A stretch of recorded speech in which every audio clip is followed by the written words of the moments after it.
Hello judicial service aspirants, judicial dream की model answer class में आप सभी का स्वागत है। जैसे कि आप सभी को पता है कि हमारी एमपीजीएस की जो टेस्ट सीरीज़ है वो 13 सितंबर को लॉन्च हो चुकी है और हमने सबसे पहला मॉक टेस्ट आईपीसी का अपलोड किया था।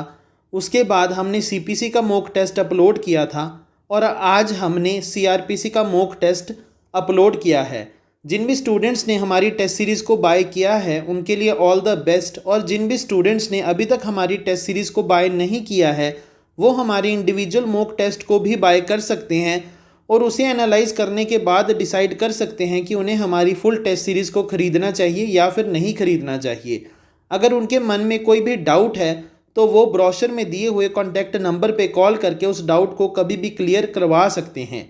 और जैसे कि आप सभी को पता है कि बिहार के जुडिशरी के एग्ज़ाम की डेट 7 अक्टूबर तय की गई है और जो भी स्टूडेंट्स उस एग्ज़ाम में अपीयर हो रहे हैं उनकी हेल्प के लिए और उनकी अच्छी प्रिपरेशन के लिए हमारी टीम ने एक टेस्ट सीरीज़ लॉन्च करने का प्लान बनाया है। और जो भी स्टूडेंट्स हमारी टेस्ट सीरीज़ को बाय करने में इंटरेस्टेड हैं वो ब्रोशर में उसकी पूरी डिटेल को पढ़ सकते हैं, और अगर फिर भी उनके मन में कोई डाउट है तो वो ब्रोशर में दिए हुए कॉन्टैक्ट नंबर पे कॉल करके उस डाउट को कभी भी क्लियर करवा सकते हैं। चलो अब हम अपने मॉडल आंसर को डिस्कस करते हैं। आज हमने मुस्लिम लॉ शुरू किया है और आज का जो हमारा पहला टॉपिक है वो हु इज़ मुस्लिम पर है। तो आज हम सबसे पहले हु इज़ मुस्लिम पर एक मॉडल आंसर को डिस्कस करेंगे और समझेंगे कि किस तरह किसी भी एग्ज़ाम में आपको इस पर क्वेश्चन पूछा जा सकता है, और अगर आपको किसी भी एग्ज़ाम में क्वेश्चन पूछा जाता है तो आपने किस तरह अपने आंसर को अटेम्प्ट करना है। किसी भी एग्ज़ाम में एग्जामिनर आपको डायरेक्टली पूछ सकता है कि who is a Muslim according to Muslim personal law. अगर किसी भी एग्ज़ाम में आपको ये क्वेश्चन आता है तो आपने अपने आंसर में सबसे पहले यह बताना है कि इंडिया एक धर्मनिरपेक्ष कंट्री है और यहाँ पर जो भी लॉ इनेक्ट किया जाता है वो हर एक व्यक्ति पर अप्लाई होता है। यहाँ पर कोई भी लॉ किसी धर्म या जाति पर आधारित नहीं होता है, परंतु कुछ सिचुएशंस में कुछ पर्टिकुलर ग्रुप ऑफ पर्सन्स सिर्फ और सिर्फ अपने पर्सनल लॉ के द्वारा ही गवर्न किए जाते हैं। यह पर्सनल लॉज सिर्फ और सिर्फ तभी उस व्यक्ति पर अप्लाई होते हैं अगर वो व्यक्ति किसी पर्टिकुलर रिलीजन को बिलोंग करता है। इंडिया में जो मुस्लिम कम्युनिटी है वो अपने मुस्लिम पर्सनल लॉज के द्वारा गवर्न की जाती है, तो इसलिए हमें यह पता होना चाहिए कि मुस्लिम पर्सनल लॉज के अकॉर्डिंग एक मुस्लिम कौन होता है। पूरी दुनिया में दूसरे नंबर पर मुस्लिम कम्युनिटी की पॉपुलेशन है, सबसे पहले क्रिश्चियन है और उसके बाद मुस्लिम कम्युनिटी आती है। इंडिया में भी जो मुस्लिम लोगों की पॉपुलेशन है वो बहुत ज़्यादा है, परंतु फिर भी किसी भी स्टैच्यू या फिर जुडिशल प्रोनाउंसमेंट में एक मुस्लिम की पर्टिकुलर डेफिनेशन नहीं दी गई है। परंतु अगर हम साधारण भाषा में कहें तो एक व्यक्ति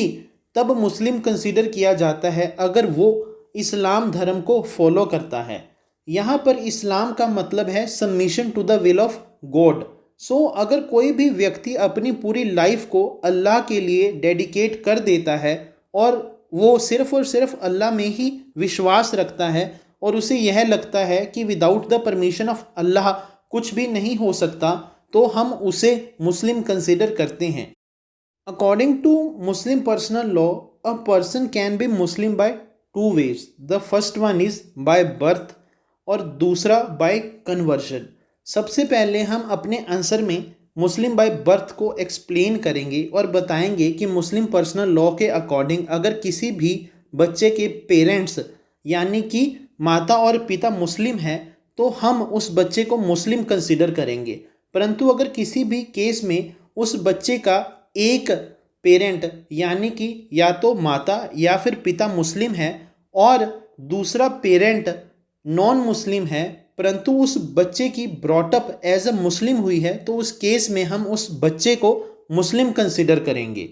इसके बाद हम अपने आंसर में अजीमा बीबी वर्सेस मुंशी शमर आनंद के केस को डिस्कस करेंगे, जिसमें ऑनरेबल कोर्ट ने कहा था कि अगर किन्हीं मुस्लिम पेरेंट्स के घर कोई भी चाइल्ड बर्थ लेता है तो हम उस बच्चे को मुस्लिम कंसिडर करेंगे, चाहे वह बच्चा अपनी मर्जी से हिंदू टेम्पल में जाता है।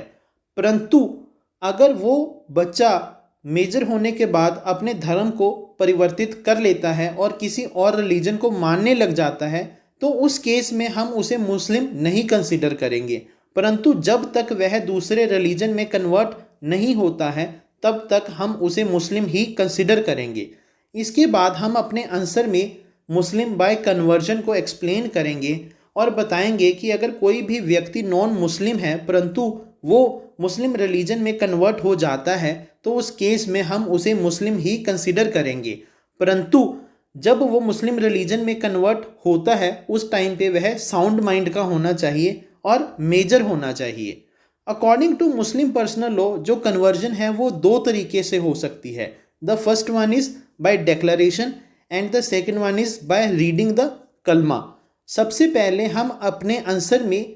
कन्वर्जन बाय डेक्लरेशन को एक्सप्लेन करेंगे और बताएंगे कि इसमें कोई भी व्यक्ति अगर मुस्लिम रिलीजन में कन्वर्ट होना चाहता है तो वह पब्लिकली यह डिक्लेयर करता है कि उसने अपने पुराने धर्म को रेनाउंस कर दिया है और उसने मुस्लिम रिलीजन को फॉलो करना शुरू कर दिया है और उसके अकॉर्डिंग पूरी दुनिया में सिर्फ एक ही भगवान है जो अल्लाह है और उसका फेथ अल्लाह और उसके मैसेंजर प्रॉफिट मोहम्मद में है। इसके बाद हम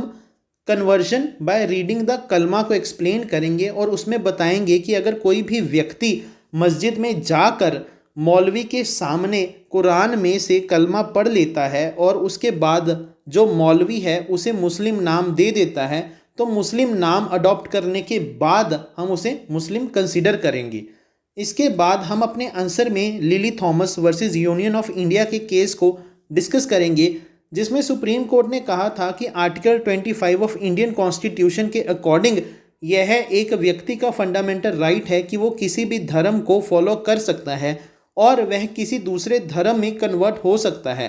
परंतु वह दूसरे धर्म में तब ही कन्वर्ट हो सकता है जब उसे उस धर्म में रुचि हो और उसे उस धर्म में पूर्ण विश्वास हो। परंतु अगर वो सिर्फ और सिर्फ कुछ रिलीजियस बेनिफिट्स को गेन करने के लिए दूसरे धर्म में परिवर्तित होना चाहता है तो उस केस में उस कन्वर्जन को वैलिड नहीं माना जाएगा। इसके बाद हम अपने आंसर को कंक्लूड करेंगे और बताएंगे कि मुस्लिम पर्सनल लॉ के अकॉर्डिंग सिर्फ दो ही तरीक़ों से व्यक्ति को मुसलमान कंसिडर किया जा सकता है। पहले तो अगर कोई भी व्यक्ति मुस्लिम पेरेंट्स के घर पैदा होता है तो हम उसे बाय बर्थ मुस्लिम कंसिडर करेंगे और वह तब तक मुस्लिम कंसिडर किया जाएगा जब तक वह दूसरे धर्म में परिवर्तित नहीं हो जाता है। और अगर कोई भी व्यक्ति नॉन मुस्लिम है परंतु वह अल्लाह में फेथ रखता है और वह यह मानता है कि इस दुनिया में सिर्फ और सिर्फ अल्लाह ही एक भगवान है और वो अपने पहले वाले धर्म को रिनाउंस कर देता है तो उस केस में भी हम उसे मुस्लिम ही कंसिडर करेंगे। तो इस तरह अगर किसी भी एग्ज़ाम में आपको ये क्वेश्चन पूछा जाता है तो आपने अपने आंसर को कुछ ऐसे ही अटेम्प्ट करना है। और अगर आप इस आंसर की PDF चाहते हैं या फिर हमारे आने वाले अगले आंसर्स की PDF चाहते हैं वो आपको संडे टू संडे प्रोवाइड करवा दी जाएंगी।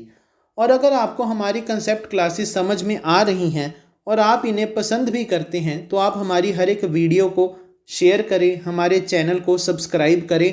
फॉलो करें। और जिन भी स्टूडेंट्स ने अभी तक हमारी MPGS की टेस्ट सीरीज़ को बाय नहीं किया है वो हमारी इंडिविजुअल मॉक टेस्ट को भी बाय कर सकते हैं और उसे एनालाइज करने के बाद डिसाइड कर सकते हैं कि उन्हें हमारी टेस्ट सीरीज़ को बाय करना चाहिए या बाय नहीं करना चाहिए। और जो भी स्टूडेंट्स बिहार के एग्ज़ाम में अपीयर हो रहे हैं उनके लिए हमारी टीम स्पेशल टेस्ट सीरीज़ को लॉन्च करने जा रही है और जो भी स्टूडेंट्स हमारी टेस्ट सीरीज़ को बाय करने में इंटरेस्टेड हैं वो ब्रोशर में उसकी सारी डिटेल को पढ़ सकते हैं। और अगर फिर भी उनके मन में कोई डाउट है तो वो ब्रोशर में दिए हुए कॉन्टैक्ट नंबर पे कॉल करके उस डाउट को कभी भी सॉल्व करवा सकते हैं। हमने उस ब्रोशर का लिंक डिस्क्रिप्शन में छोड़ दिया है। Thank you.